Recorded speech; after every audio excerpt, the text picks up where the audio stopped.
using RealGUIDE, we can plan the positions of the implants so that they're coming out in the proper position. The nice thing is if you go back one slide, RealGUIDE has imported Straumann BLX, Straumann BLT implants into their software. So when we're working this case up with Dr. D, we are seeing the implant, the actual geometry of the implant, and then we are able to turn on locator components, and then we're able to import and merge the locator parts that Zest provided us.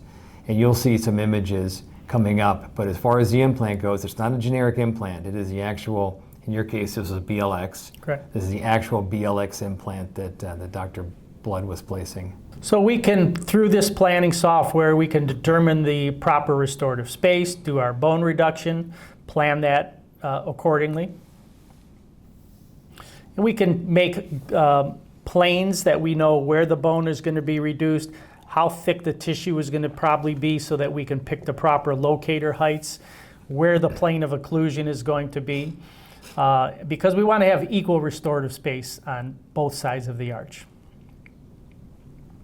And here you can see, with certain things turned off, we can see how the locator abutments are going to be sitting, what the cuff heights are. And now we're going to go through the process of doing our guided surgery.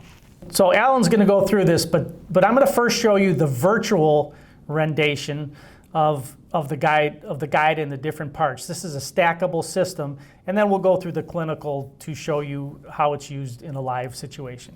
So this is the fixation base. The fixation base is anchored in the mouth. It's delivered by what we call the pin guide. The fixation base is the patented stackable, basically the base that everything is going to stack on during the surgery. And I think there might be an image of it, but one of the unique things about this particular fixation base, this particular foundation, is that it is floating, and so it never touches bone. And that means that Dr. D and his oral surgeons can easily insert the delivery guide, which is the pin guide, and never have to worry about disconnecting this component from the delivery component to engage undercut, because it's always floating using the path of insertion, the draw. Okay. So on the right-hand side, you see how it's floating. And our software, when we're designing this, we actually designed this in RealGUIDE. It's something we worked out with the company over a couple of years. When Dr. D and us are done planning the implant positions, then we just plan the pins, and then we go right into the software and start planning. And one of the properties of the software is it does not allow undercut to be engaged. It blocks it out. So that's what you're seeing on this image here. Now, this is the delivery device called the pin guide. It rests on the teeth or tissue, depending on the patient. You can see the windows. The windows ensure that the pin guide is seated fully on the remaining teeth, and then it's assembled with the fixation base outside the mouth, inserted, held into place while you go through the procedure of drilling and pinning. So here it is with the pins inserted. Obviously all pre-planned based on the images you saw earlier. This is what we call the carrier guide. And this is serves a couple purposes. During the surgery, in the middle of the surgery, we use it to make sure that enough bone has been reduced. You can insert it, take it out, and make sure it's passive, and that way you know you've reduced adequately. And it is also the support table for the prosthesis when we are doing an intraoral pickup of either Locator Fixed or when we are picking up the temp cylinders in the rapid appliance. This is all, it's all precision design, precision fabrication, so that there is no wiggle room or guesswork in one of these surgeries. You follow the plan.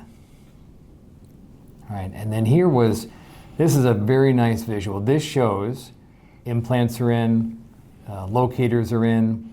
These are the Zest scan caps or scan bodies that we have floated in and registered to the locator abutments. This allows us to determine how tall of a collar height we need on the locator abutment long before surgery. Right? So you can order the right collar heights.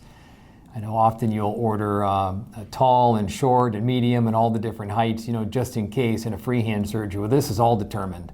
The kit shows up, we place, and we know that we're going to have a housing that's above the plane and it's in the well of the prosthesis. I'm guessing there's going to be an image up here that shows the well.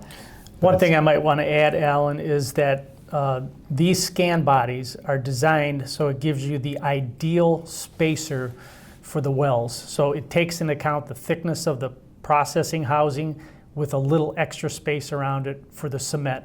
So it helps you to plan how deep those wells will be fabricated. Right, right. Because that's key. You don't want too little, because then you might have a draw issue, or you have too much cement oozing around the sides. And you don't want too much, because you don't really want these Locator Fixed to rely as much on the cement, right? A big area of cement around the dome. You'd rather have it a little bit of cement and the prosthesis itself doing a lot of the mechanical work holding these things in. So there's the prosthesis sitting on the carrier guide, just some different images. Then you see the carrier guide removed. You know the housing is up inside the prosthesis. You don't, in the top left image there, you don't even see the housing. So you know they're embedded in the prosthesis virtually. And then osteotomy guide, we designed this. On the left is just the native metal, and on the right-hand side it is for the BLT non-locking sleeve. What's nice about this is that we have Straumann's sleeves in the software. So therefore, guiding the BLT or guiding the BLX guided kit is just about as precise as you can get. Very intimate, an intimate relationship between the housing on the drill and the inside of the sleeve, because it's all OEM componentry from Straumann. And then this is a model that we design. It's a pretty creative thing. You remember the carrier guide, the yellow carrier guide. Well, this is a duplicate of it digitally with a base and holes and the little pegs. And this will be printed. It's going to be a physical model that we hold back in the lab, in the dentist's office in their laboratory, so that we can simply take the prosthesis out of the mouth with the temp cylinders, add analogs, plug it into this model, which you'll see because we're going to go through that process too, and then simply make a model. In minutes, you have a model back in the laboratory.